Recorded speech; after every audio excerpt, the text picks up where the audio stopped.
are full. Good morning, yes. On behalf of the National Institute of Culture and History, the Museum of Belize, and the Corozal House of Culture, welcome to, here I've been saying third annual, it's the fourth annual. I know, time flies, right?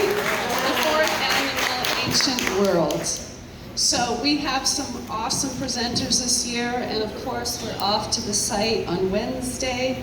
That is such an awesome experience. Our first presenter today is Mr. Antonio Beardall. He is an archaeologist and educational officer with the Institute of Archaeology, NICH. He has been employed at the Institute since 2004. Today is his job anniversary. He has been with NICH this day for 15 years. Antonio has a Bachelor of Science in Information and Library Science from Tam Kang University in Taiwan, and will be leaving shortly to pursue his graduate degree at Northern Arizona University in Public Archaeology. Yay! Please welcome Mr. Beardall with his presentation on They Came from Corn, the Origins of the Maya. And Antonio, correct me, is it origins or origin? Origins. Origins. Okay. Origins, if you're sure. It depends on where you're from. It depends on where you're from. Now, the story that I'm about to present is a long one, but I'm going to do the very short version of it. It is something that it varies from region to region within the Maya world, but the themes are pretty much universal across. They change over space and time, and I kept thinking I should have just brought the book to read. And they did come from corn. The story is called the Popol Vuh, which I think translates to the council book or something like that. And this is a video still of an animated version of the story that was done back in the 1980s, where they use actual images from classic period iconography to animate the story, which is well done. You will see certain similarities between their creation stories and various other creation stories, including those found in Christianity as well. These are the first words. Here is the story of the beginning, when there was not one bird, not one fish, not one mountain. Here is the sky all alone. Here is the sea all alone. There is nothing more. No sound, no movement, only the sky and the sea. For those of you who are familiar with Genesis, it says in the beginning, the Spirit of God, or the Lord, hovered above the sea. So apparently there was already a sea. So it's kind of the same thing here, only the sky and the sea existed. So there were a couple of deities who existed, Heart of Sky and Sargon and Quetzal Serpent, and they hovered above the endless primordial sea, and they wanted to create something that would give them veneration, that would worship them, that would praise them, that would call upon them. And they basically brought everything into existence just by speaking, and everything just began to appear.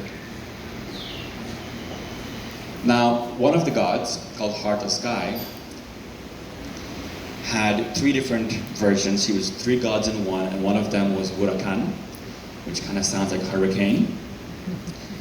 It was clear when they reached to accord in the light, then humanity was clear. They conceived the growth, the generation of trees, bushes, growth of life, humankind, in the blackness, in the early dawn, all because of Heart of Sky named Huracan. So while he's the leader of the three gods, the gods of thunder, they were called Huracan, youngest thunderbolt, and southern thunderbolt. And once again, depending on the region you are, the names were different. Sargon and Quetzal serpent was a plumed serpent, and this image can be seen at Maya sites across the Maya world in various forms of iconography.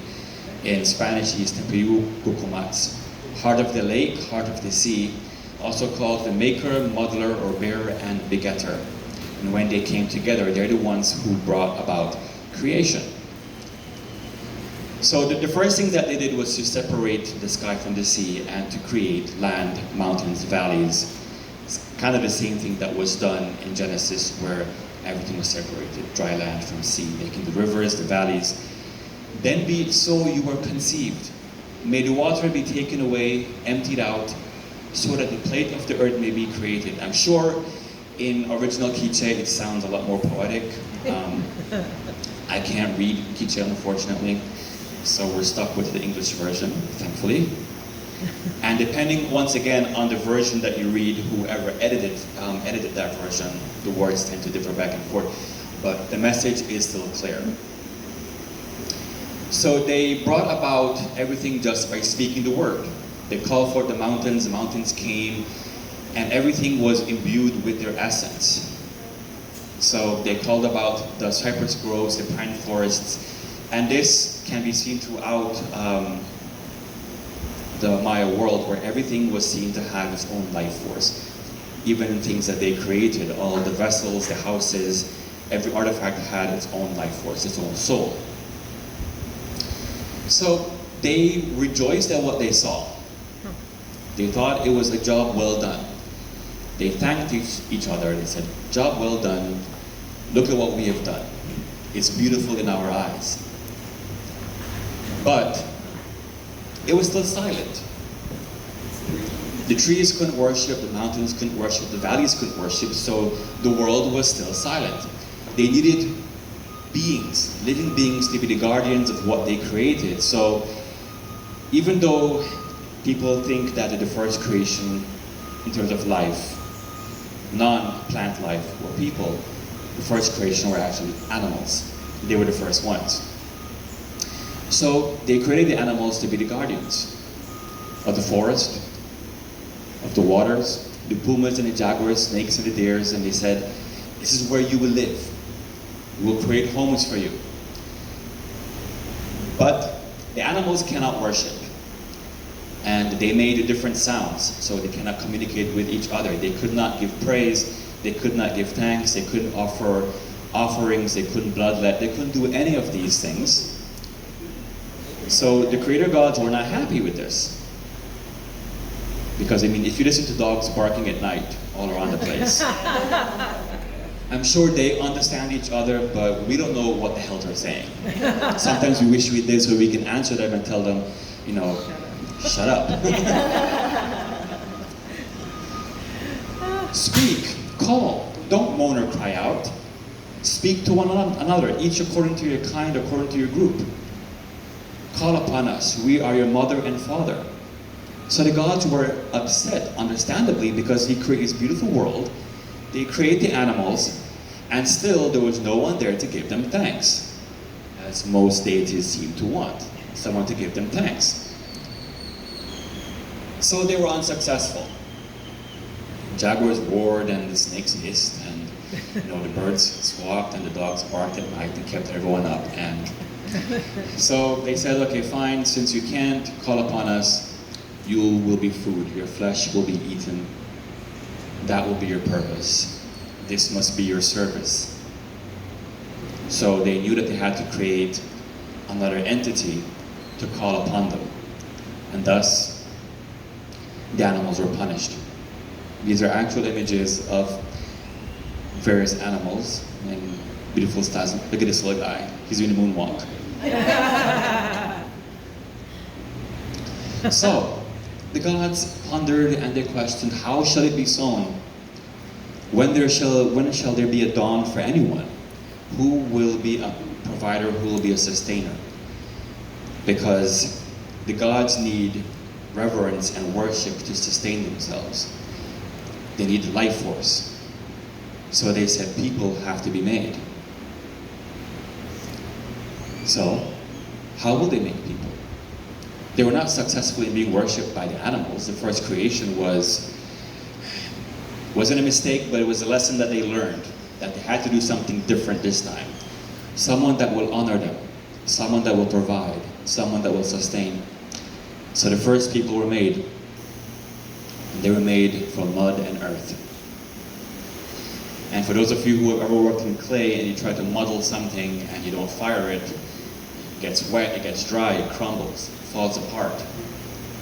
These men could not turn their heads, they could only look in one direction, and they could speak, but they had no knowledge. Seems to be a repetition of that nowadays. A lot of people speak without knowing. So we have a lot of mud people walking about. Unfortunately, they will not crumble. We have to live with them. But they basically dissolved. So the gods once again saw this as a lesson learned. And then they decided to call upon the grandmother and grandfather who helped them make the second creation of humanity. The third creation overall, they made people from wood, called the mannequins. And they were able to multiply and look in all directions and walk all over the land, but they had no hearts and no minds, so they did not remember who made them and paid no reverence to the framer or the shaper, the mother or the father. And this upsetted the framer and shaper because they wanted someone to revere them. So how do you punish people who are made of wood? They were drowned. So that was the first great flood, on the planet as far as we know.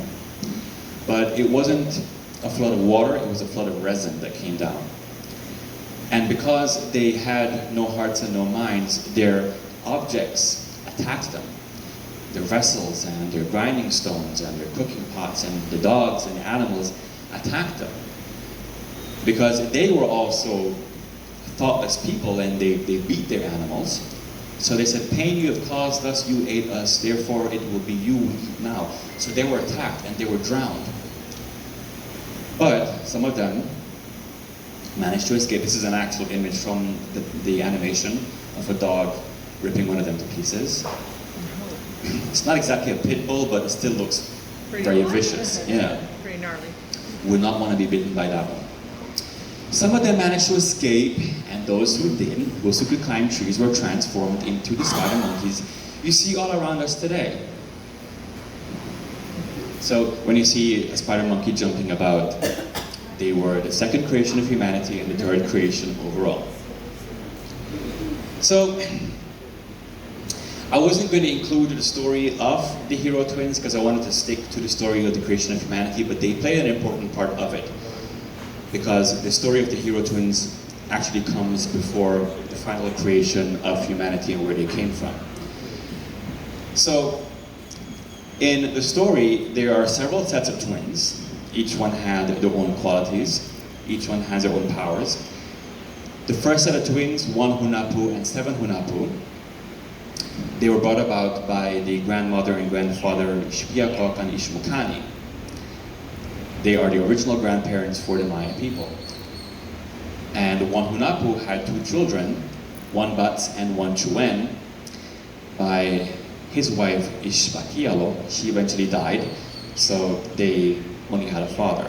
And 1 Bats and 1 Chuen became very good at writing. They were artisans, they could play the flute.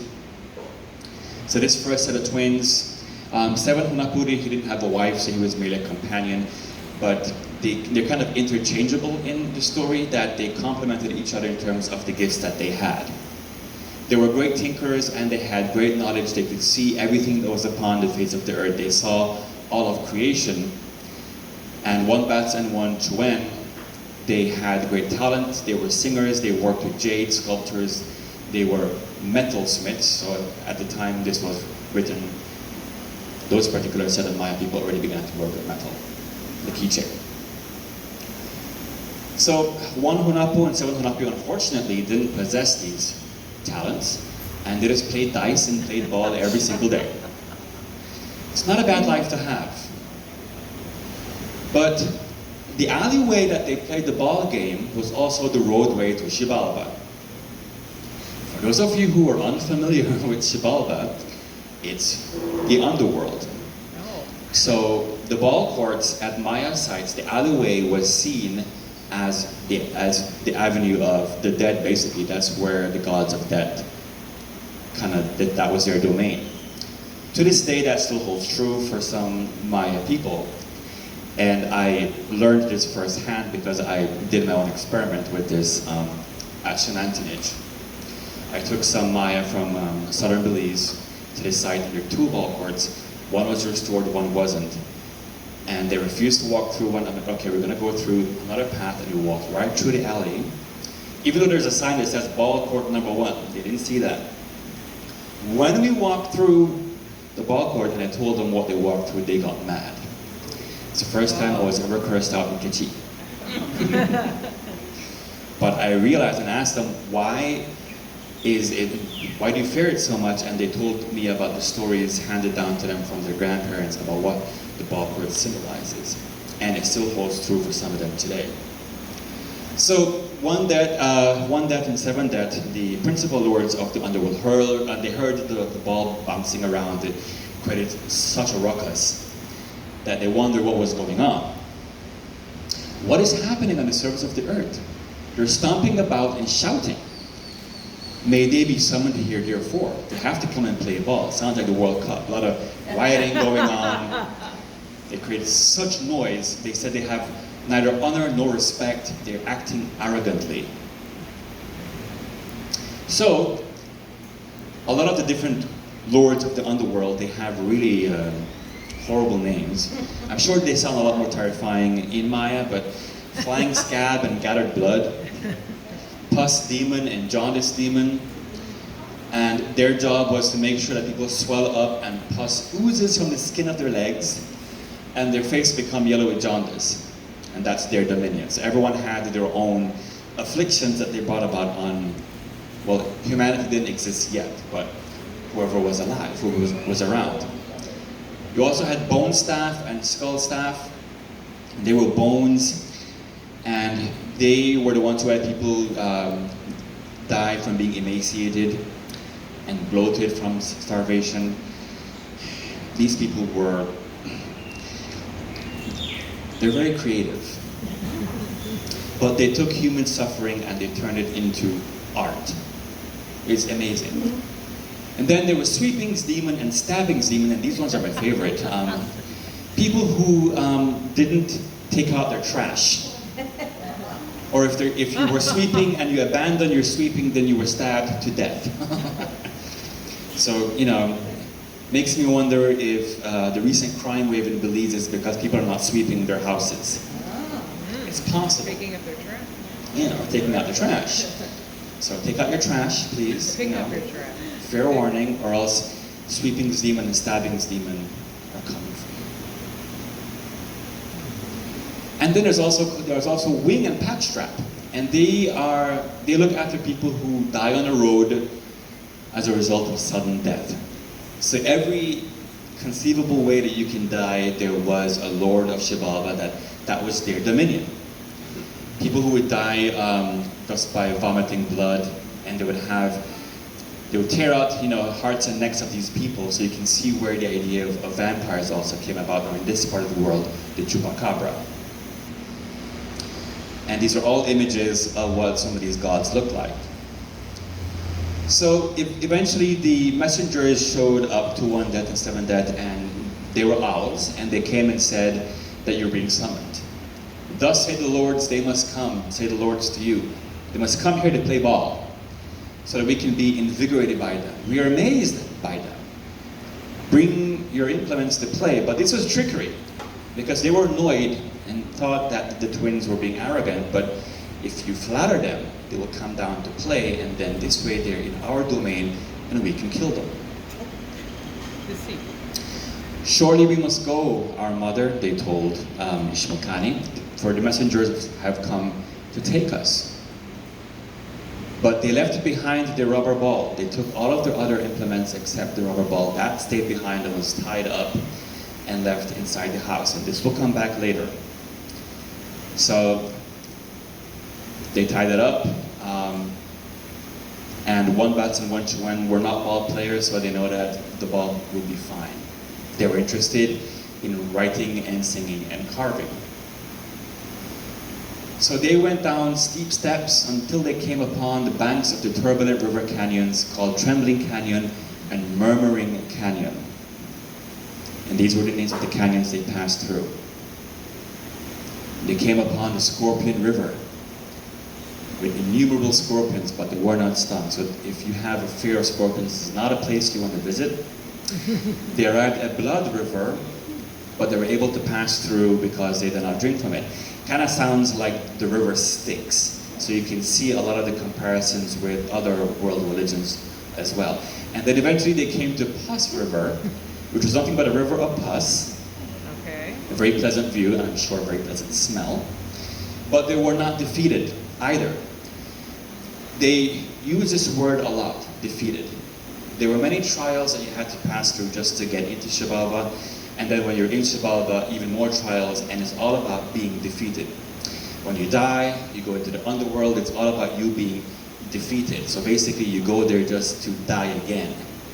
Unless you're a human sacrifice, and that was one way to get up to heaven.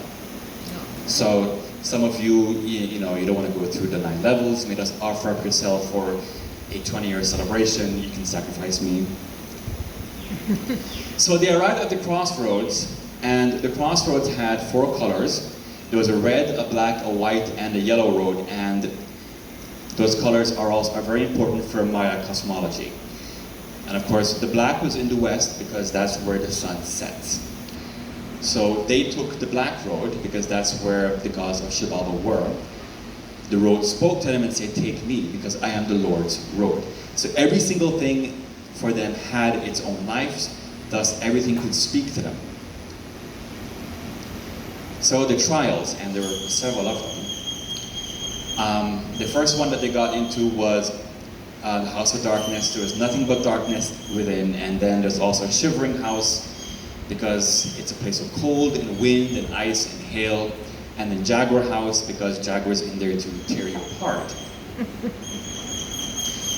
And of course there's Bat House because lots of vampire bats inside with sharp claws that want to rip your head off. And then 5th house, Blade House, because lots of knives moving about that want to chop you up into pieces. So if one house didn't get you, another one would. The twins were defeated though, because as soon as they got into Xibalba, they were greeted by mannequins, by these figurines that were there. The gods disguised themselves, and the twins could not tell them apart or know their names. They were asked to sit down on a stone bench, but the bench was just a very hot stone, so they sat and they jumped around in pain and became blistered, so they were defeated several times. And when they got into the House of Darkness, they were told, "We're going to give you these torches and these cigars, and you have to light them, but in the morning they have to be returned to us just as we gave them to you." Now for those of you who smoke, do you think you could keep a single cigarette burning overnight? Or if you've ever lit in a torch, you cannot keep that going overnight, it turns to charcoal. But this was the trial, this was the test to see if they could do it. And of course they lit the cigars, they lit the torch, and the gods asked them, "Well, where are they?" And they said, "Well, we finished them off." "Okay, well, now your day is at an end and you are to die," because they failed the first test. Thus they were lost, they were broken as well. "Here your faces shall be hidden, for you are about to be sacrificed." And they were sacrificed and buried at a place called Crushing Ball Court, because they were ball players. The head of one Hunapu, who was the father of the original set of twins, his head was cut off and hung in a tree. And eventually his head became a fruit known as the calabash, which is also very important for Maya culture throughout and still today. So at first that tree was bare, had no life, and the minute they put his head on it, it bloomed, it blossomed, and all these fruits appeared, all of them taking the same shape as the skull, and that became the fruit. Once again, you can see the comparison between the use of a very special tree, this tree and the tree of knowledge in the Garden of Eden. So everyone marveled at this tree because all of a sudden it came to life. And then they said, well, this tree is special, so no one can eat from this tree or take its fruit. Now, doesn't that sound familiar again? Does anybody want to take the first bite of a calabash? No. Wait a minute.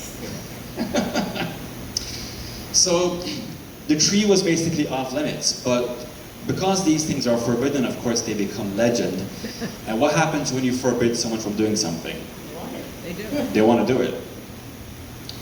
So, a maiden, because it's always a maiden. Yes. She was the daughter of a lord. His name was Gathered Blood, and she was Lady Blood.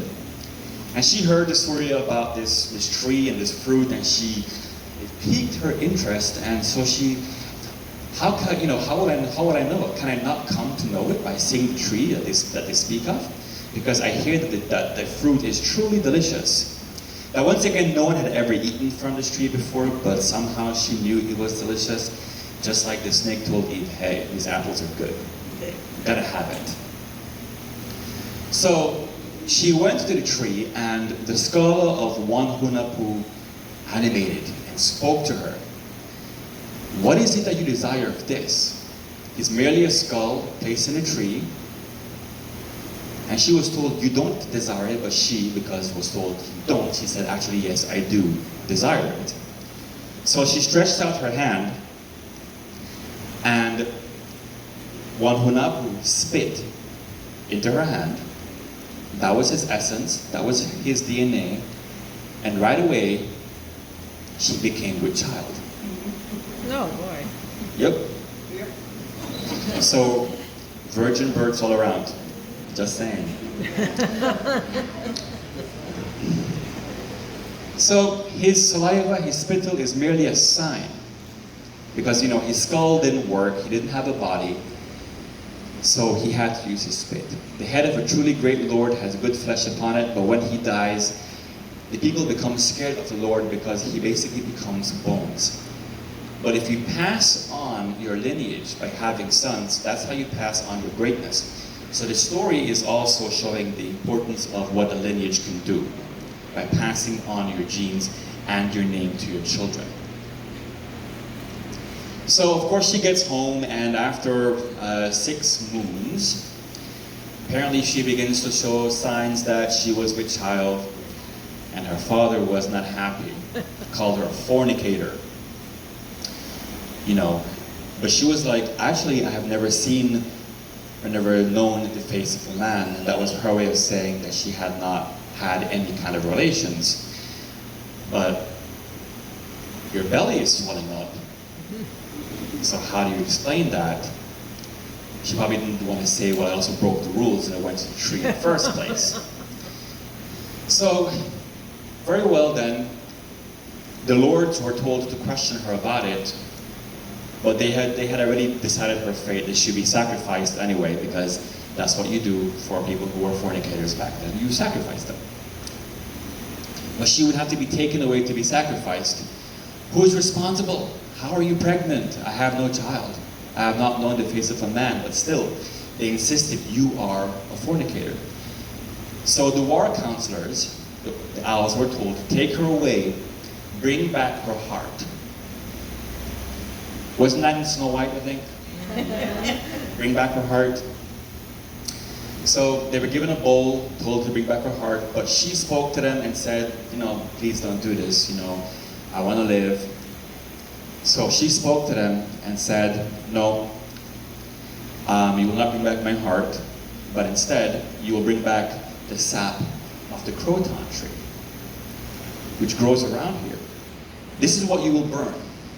You'll burn the sap as blood, because that's what it looks like when it's cut. Oh. So she collected the sap and formed it in the shape of a heart, put it in the bowl, and that's what they burned, and it smelled very fragrant, and so thus the lords believed that this was the heart of Lady Blood, while she escaped to the surface of the world along with the messengers, because they were also going to be punished for being part of the deceit. So she arrived eventually to Ishmakani and said, I'm carrying your grandchildren. And Ishmakani said, well, I don't believe you. Once again, you're a fornicator. You will come here saying that you're my daughter-in-law and my sons are dead. How is it possible? So she was given once more some trials, impossible tasks, but she spoke to nature. They helped her complete these trials. So eventually Ishmakani said, you're really my granddaughter because right away you're carrying my grandchildren and they're already full of magic. So she gave birth to the twins, but as twins go, they cried all night. And for those of you who've ever had newborns, I don't know how you survive, crying and crying and crying, and the older brothers, one Bats and one Chuen, were not happy. So they took them out because they were so shrill and placed them on an anthill. Wouldn't you know it, the twins stopped crying. But the ants also did not bother them. They were amazed. Look at the power they have. The ants are not biting them and they're sleeping on an anthill and they're quiet. So the grandmother, unfortunately, and the brothers weren't very fond of the hero twins because they weren't the first. They were seen as two more mouths to feed. So the hero twins grew up basically as kind of like young servants in the house. They were responsible for shooting birds, bringing these back home, bringing in the crops. And if they were lucky, they have, a wing or a thigh to eat after everyone else did. So they did all the work, but didn't get enough to eat. So they would shoot birds. But one day they came back and said, we don't have any birds. So Punapuna Shpalanke knew they had to use some form of trickery to get even. Why don't you have any birds? Well, they shot the birds down, but they got caught in the branches high up in the trees, so we don't have any birds. But, we can't climb because it's so high, but our brothers can. Let them climb for us. And the brothers are like, well, we gotta eat, so okay. We'll go with you and climb up and get the birds. And they climbed, and instantly the tree began to grow a lot taller. Several hundred feet, maybe a mile. The brothers were scared, they were terrified, because how do you come back down from that? But this was what they had planned all along, to get even, and they couldn't come back down. What can we say? Our younger brothers, take pity on us. This tree is truly frightening to see. And the twins just said, loosen your loincloths and retie the long end below your bellies. Pull out the tail end behind you, and then you can walk freely. That's what they did. And as soon as they did that, the loincloths became tails, and they were once again transformed into monkeys. Now, there are other parts of the story where the grandmother was sad because of what happened, and the hero twin said, okay, well, we'll call them back, but it's a trial for you, grandmother. If you laugh at them, then they will remain monkeys forever. And of course, one Bats and one Chuen came back looking like monkeys, and the grandmother, she couldn't hold it in. She just burst out laughing several times. So she failed her trial, and she was defeated, so the twins remained monkeys. But monkeys are also seen in Maya cosmology as being artists and scribes. So they had special gifts and talents. So all that they knew didn't go to waste. So now they became monkeys. Now they had to go out and work and get food because who was going to now plant the corn? But we're not farmers. They also had magic powers, so they would go out and just grow a corn. Corn would grow while they would play ball, or there was monkey around. And when it's time to go home, they would rub themselves with dirt so they can say, grandmother, we worked very hard, look at us, we worked. Unfortunately, every time they came back, the milpa was gone and the forest was there again, because it was the animals who said, arise trees, arise bushes. So they stayed and they waited to figure out who's playing this trick on us. Who's being so mean to us? And they saw that it was the animals doing it, so they tried to catch the animals, but they could not catch a jaguar or a puma or a snake, but they got the rat. And they caught him and they began to squeeze him. And that's why, today the eyes of the rat are bulging out because they squeezed too hard.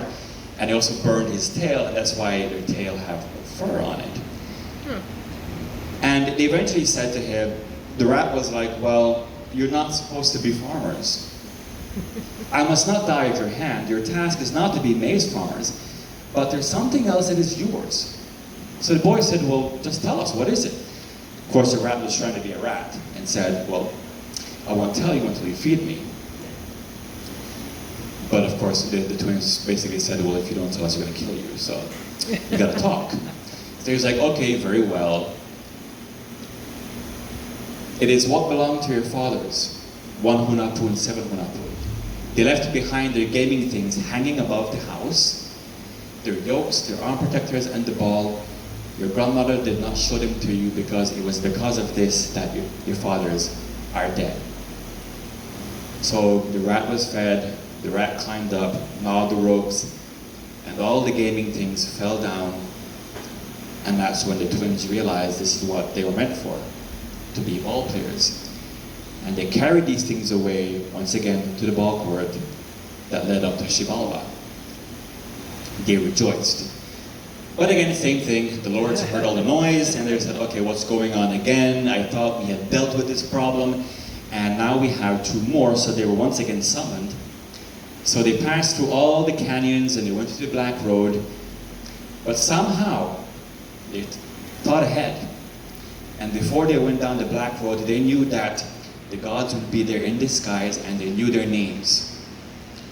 Because one of them plucked a hair out of his head and turned it into a mosquito, sent it ahead to sting all of them. And as they did, they called out each other's name. Are you okay, Pus Demon? And are you okay? And so when they got there, they named them, and as they called their names, the faces were revealed. So the twins were not defeated. Sit on the bench. They said, no, it's not a bench, it's a heated stone. So the twins were not defeated. They entered the house of darkness, same thing. Here's a torch, here are the cigars. You must give them back to us in the morning. But they didn't like the torch. They had the red tails of the macaw attached to the torch, it looks like flames. And they had a firefly attached to the cigar, and it looks like it was burning. Wow. And in the morning they came out and said, here are torches, here are cigars. The gods of Xibalba were stunned. How is this possible? They were challenged to a game. Now, originally, the hero twin, the 1 hunapu and 7 hunapu, did not take their ball down. So the ball that they used in Xibalba was a white dagger, disguised as a ball. But these guys knew this before they got there, so they were like, no, we'll play with our ball, we insist. So they were not defeated. But if we win, the god said, we want flowers as our gift. It has to be 4 different kinds. We want the blue bells and the yellow bells and all these different kinds of flowers. So they said, okay, fine. These flowers only grew in one garden. One of the lords of Xibalba in his garden. And the lord of Xibalba told his guardians, don't let anybody come in and cut our flowers. So while the hero twins were in the second trial, the House of Knives, they spoke to the blades stopped. And the twins spoke to the leaf cutters and said, go to the garden, cut me the 4 different kinds of blossoms and bring them to us. So of course, the guardians were there not noticing the ants coming in, cut and take away because they couldn't see anything and they were busy chattering amongst themselves. And in the morning, the twins come out and have the blossoms, and the lords were amazed. How is this possible? So they went into the other trial, the House of Cold, and they basically spoke and said, stop, and the cold stopped. They didn't die. They walked out in the morning, once again, they were alive. So every time the lords of Xibalba threw some trial at them, they were not defeated. How is this possible? How come we can't kill them? Why aren't they dead? So they were amazed at the deeds that these boys did. And they walk into Jaguar house, and you would think a bunch of jaguars in there, you know, they're gonna kill them. But the boys were like, no, they had bones somehow. They threw the bones out, and the lords of Xibalba heard crunching and gnawing, and said, oh, yeah, now they're dead. They're gone for good. But no, because as the bones were crunching and the twins walked out, and the lords were, who are they? These are magical beings indeed. Where have they come from? So they walked into the house of fire. Once again, the fire didn't do them anything. They should have been roasted, but they came out just fine. So they weren't defeated. And the Xibalbans eventually began to lose heart, like, apparently we can't kill them, you know, we must be doing something wrong. And then eventually they went into the house of bats. These are massive creatures with sharp claws, and basically just want to kill you all over again. But the boys crept into their blowguns, and that's where they slept. So to be away from the swooping bats. Well, they made a mistake. A single bat was flying around. Everything was quiet. There was no more screeching. And eventually one of them said, Xbalanque said, Hunapo, do you see the dawn yet? And he said, I will go and see for certain that it's happened. And he stuck his head out. And as he stuck his head out, his head was cut off by the bat. And when Xbalanque spoke to him and there was no response, he began to wonder, what happened? What is going on? Hunapo wouldn't have left. What has he done? And when he saw that the head was cut off, he said, alas, we had given in already. We're defeated. And of course, the lords were happy because finally they're defeated. So the head was taken away and placed at the ball court where they were to play the ball game. But Xbalanque was not to be done yet. He called the animals and said, bring me your food, whatever you have that we can use as a replacement. And eventually, one of them brought by coyote squash. Never heard that word before. Kwadi brought it. And they fashioned some kind of a head out of it and placed it on the body of Hunapo, and he came back to life. But they knew that to make this permanent, they had to get the head back. So they went to play, and when they hit the ball, eventually they hit it so hard and it fell into the bushes, and all the lords of Xibalba went after it, and as they did, as they were distracted, Xbalanque with the animals made the switcheroo, took off the squash, put the head back, and put the squash where the head was, and the gods didn't know this. And then eventually when the head fell down, the squash fell down, it broke into pieces, and then they realized that it wasn't the head, it was just a squash, and then the lords were defeated once again. So everything that they threw at the hero twins could not defeat them, except for a bat, but he came back to life, so it doesn't count. But every single affliction that they went through did not cause them to be defeated. They did not die. So they knew, however, that because of this, the lords were going to sacrifice them because that's what they do, and they were upset. You're in their domain, you embarrass them, we have to sacrifice them. But they knew that they could find a way for them to be resurrected, and they spoke to the seers, called Descended and Ascended, and said that when the lords of Xibalba speak to you about how we should be sacrificed, tell them that their bones have to be, so not thrown into a canyon, it has to be thrown into the river, not hung in a tree, no, thrown into the river. So the lords came to them and said, how can we kill them? How can we defeat them? It is good that they should die, and it would be good if their bones were ground upon the face of the stone like finely ground maize flour. Each one of them should be ground separately, and then these should be scattered there in the course of the river. And that's exactly what was done. So that's what the Shabalabans did, ground the bones, threw it in the river. But eventually, they came back to life.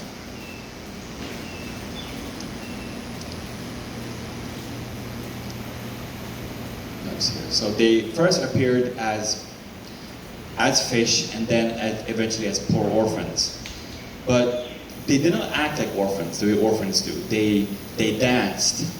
And they danced the whippoorwill and the weasel, the centipede, the armadillo, they danced.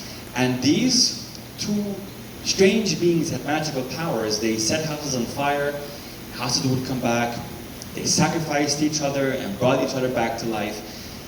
And I mean, if you saw this happening, you'd be amazed, like, what magic is this? And it's just within, I guess it's kind of human and godlike nature that it's the bizarre that you're intrigued by. I want to see more of this. So the Shabalabans were full of admiration. So they drowned each other and they cut each other's head off and ripped each other's heart out. Once again, they came back to life, and the Shabalabans rejoiced. They watched over and over, and eventually this reached to the ears of the top two gods, 1Det and 7Det. And they said, who are they? Is it truly delightful? Is it true that they're dancing and all they do is beautiful? May they come so that we may watch, for we marvel at them. So they came and they were ordered to dance, and so they danced. And then they were told, sacrifice yourselves, and they did. Burn my house down, and they did. The Shabalabans were amazed. Sacrifice my dog, poor dog, but the dog came back to life. Burn my house down, now kill a person. Sacrifice plus demon, and then sacrifice plus demon, they brought him to life. Sacrifice yourselves, dance for us, and they did every single thing until eventually 1Det and 7Det made a mistake. Do it to us. Sacrifice us. Very well then, surely you will be revived, are you not that? For we are here to gladden you, O lords, along with your vassals and your servants. So 1Det and 7Det felt that they were going to get a treat of a lifetime by being sacrificed and brought back. So the first one to go was 1Det. But he was dead, and then they didn't bring him back to life. And then they went after 7Det, and he was not revived either. So as it said, the Shabalabans took to their heels, which means they ran away quickly, ran to the mountains to hide. And they begged. They begged to be spared. Don't kill us. They cried. They were sorry for what they did. Hear our names, for now we shall declare them. The twins revealed themselves. This is who we are. We are Shbalankian Hunapu. You've killed our fathers, 1 Hunapu and 7 Hunapu by name, and we are here to avenge them for all the misfortune and affliction that you basically put on them. And this is why we're here to kill you. None of you will be saved. But they had mercy, and they took pity on them and said, okay, fine, here's what we will do. Your offerings will also never be great again. Now, for those of you who've ever been inside a cave and know what a kill hole is, actually there's a vessel in the back that has a kill hole in it. It is extremely rare ever to find inside a cave a vessel that is complete. There's always a hole, there's always a notch, there's a chip. Because whatever goods are now going inside the cave, inside Shibalo where the Lords lived, will never be perfect anymore. And this was their punishment. And from now on, no more blood, but simple croton sap. That's what you will get. All the pots will be flimsy and brittle things. So if you ever go inside a cave and you see something that is chipped and broken, now you know why. So if you take anything as an offering, make sure you break it first. So the fathers had died, 1 Hunapu and 7 Hunapu had died, and they went to crushing bulwark, basically showed them veneration, went to see their faces, to talk to them and say, we defeated the lords in your name, we avenged you, our fathers, for what they've done to you. And then one Hunapu and seven Hunapu rose up as the central lights in the sky, the moon and the sun. And thus, for the first time, the womb of the sky was illuminated over the face of the earth. And now, we truly have the first dawn. And with the first dawn approaching, the gods knew they still had a task at hand to create humanity, because it hadn't been done yet. The dawn approaches and our work is not successfully completed. We still need children. So they spoke to the animals, where you get your food from, go and obtain. And then they found a place called Pashil and Kayala, and I think one of them translates to something like the primordial soup. And they brought yellow corn and white corn, and these were ground by Oshimakani and used as flesh to create the first people. Thus created the fatness of their arms and the yellowness of humanity that came to be. So this was an amazing cave that they found that had all these things. And first and now you have people. And they rejoiced with the discovery of all that they found to create people and food for them to eat as well. So inside this place, Ishmakani and Ishpirakok gave birth to humanity, and these people were now able to speak, to listen, to walk, hold things, but most importantly, they knew how to give thanks. It's the first time that the gods got thanks. But there was still a problem, because there always is a problem. It wasn't perfect. The first 4 people to be created were Balam Kitse, Balam Akab, Mahukuta, and Iki Balam, the first 4 men. They could look and listen and they could see, but they could see everything. They saw everything upon the entire face of the world, and they knew everything. They knew every story, every secret, they knew all of existence. Their knowledge was perfect, their sight was perfect, and this troubled the gods, because this was too perfect for them. So if they gazed around, they saw everything, their knowledge became full, their vision passed through mountains and valleys and trees, and they saw everything, and the gods didn't like that. So the gods said, it is not good what they have said, that they can see everything, that they know everything, that they've learned everything. This is not good. Because wouldn't that be like being just like the gods, knowing everything and seeing everything?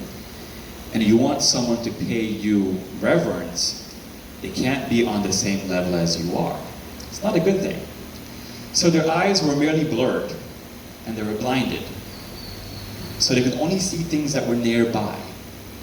So the wisdom was eventually lost right at the beginning. They didn't have to eat the calabash or the apple for this to happen, but it did. Once again, you see the parallels. But the first 4 men needed the first 4 women. They needed wives. And once again, the parallel is amazing. When the men were asleep, the first 4 women were created. But it doesn't say if they were made from the rib. So that one I don't know. But the first 4 wives were created, and when the men woke up, they rejoiced because they had beautiful women. And the wives were Kahapaluna, Chomiha, Tunaniha, and Kakishaha.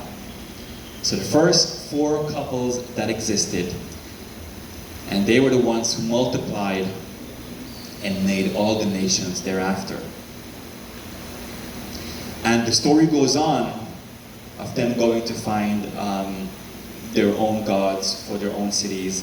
Some of them had children. There was one couple that had no descendants at all. So the rest of the Popol Vuh is basically about the building of the Quiche people and all the people who are around them. So, do we have any questions?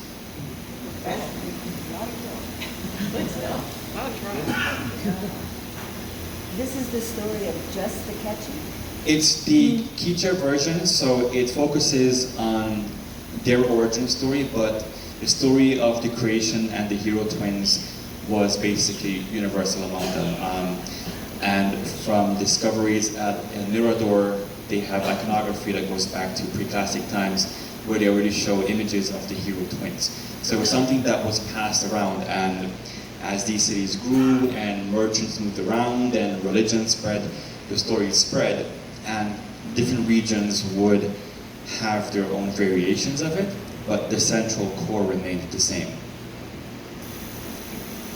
And if you're interested, you can easily get a copy of this on Amazon. There are different versions, but the ones that have the actual names, Ishban, Kelpunapu, that's the version you want to get, with the actual Maya names in it.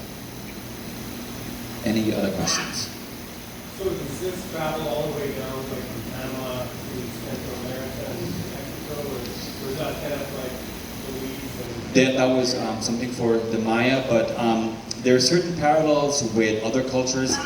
I think a couple of the native tribes from the US, they also have stories that I've seen where they have something that resembles the hero twins as well.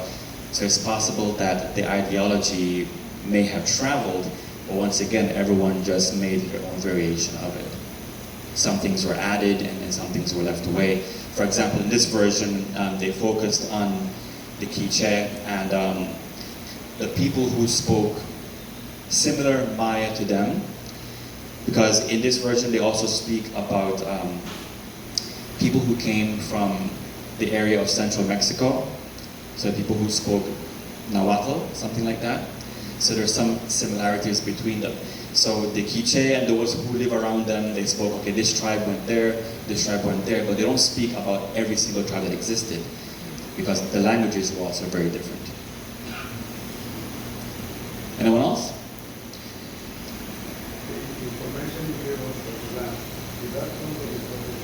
Yes, it does. The names? Yep.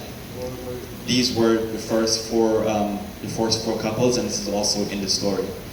Depending, once again, on the version you read, some of them will give you the translation of it as opposed to the actual Maya name, like water something and sky something and blue this and green that, and I think this version is a lot more accurate. And I think it gives maybe a more cultural meaning than to say, you know, like for example, Hunapu and one Hunapu and seven Hunapu were called Jaguar Dare, and I think the actual Maya name makes it a lot better.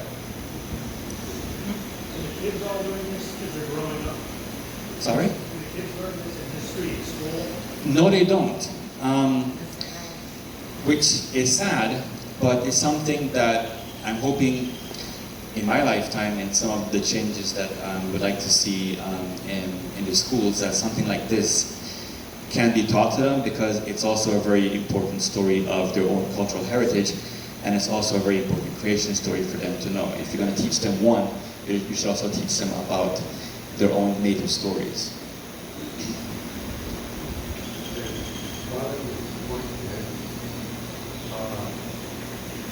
Is Christian, right? But one of the issues that I think with sort of colonialism is when we see a parallel, we think, oh, it's Christianity coming in and influencing the ancient version, right? So it's not really the ancient version. But what if what we see is just similar native versions, and one is Christianity is a native version of how creation happened.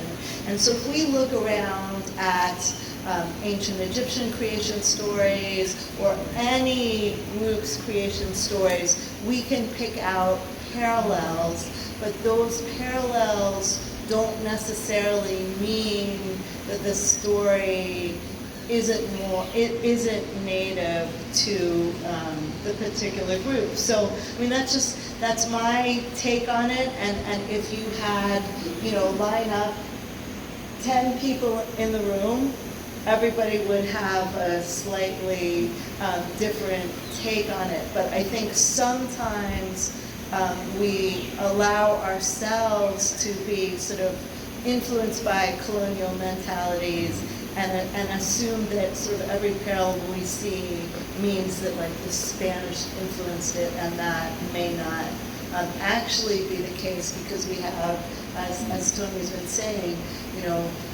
murals from El Mirador, from the pre-classic that show different scenes.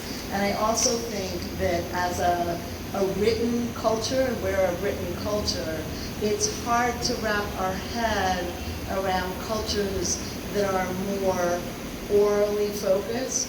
And so we think that if something is passed down in writing, then you're going to get it exactly correct each time. Well, that's not actually true, right?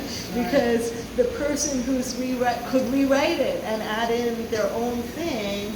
And we think that when people are passing down things orally, well, there's no possible way that it can be the same, because everybody's going to change it just a little bit. I taught an amazing class at Northwestern where I got to team teach with somebody who was a Sanskrit expert and worked on ancient India, and someone who worked on ancient Mesopotamia. And one of the things that I learned from my colleague, who was the Sanskrit expert who worked in ancient India, is that when the British came and they heard all of these oral traditions, they brought people from all different parts of the country together and had them recite the oral traditions. These were people who had never met each other before, and they were word for word exactly the same, right? So oral traditions, orally, we can keep everything the same. In writing, we can keep everything the same. That's sort of a choice that you make. Orally, you can change things up, and in writing, you can change things up. So it's not something that's sort of innate to any particular style.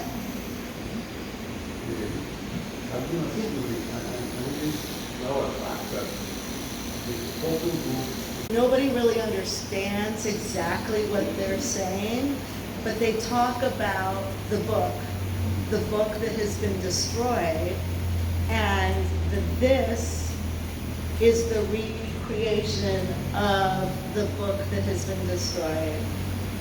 What's the book that has been destroyed? Well, no, that's the $1 million question. Everybody wants to know what the book that has been destroyed. But this is supposed to be based on a book that has been destroyed, or a word that has been destroyed. It's called a word that has been destroyed, in some cases a book that has been destroyed. So it's not clear, is this based on the oral traditions that then get written down, or was there actually a book, an earlier book that got destroyed by the Spanish, and this is being recreated. But it is important that this version that we read, that we have, was written down after the Spanish came, and so there are likely to be some parts of it that are true to that original word, and some parts of it that are relating to what is going on in the then contemporary period. And we can sort of see that in our own literature, right? As these stories get passed on through time that are so important, and everybody comes out with their new preface. It kind of situates the story today and talks about, sort of what was true to the past and what is true today. And so we have that sort of beautiful preface that talks about this word or this book that has been destroyed. And so one thing when I see these words, I just think about the importance to the people who wrote it down, because their culture and their ideas were being destroyed all around them. And so all of this destruction that is going on in this story was parallel to the destruction that was going on in their lives by the Spaniards, destroying their knowledge, their words, their information. And then this book was a very powerful attempt to preserve what was being destroyed. So I think there's a lot of morals and lessons in these stories. Some of them are ancient, and some of them are probably statements about what the Spanish are doing to the Mayan people at the time. Thank you all very much.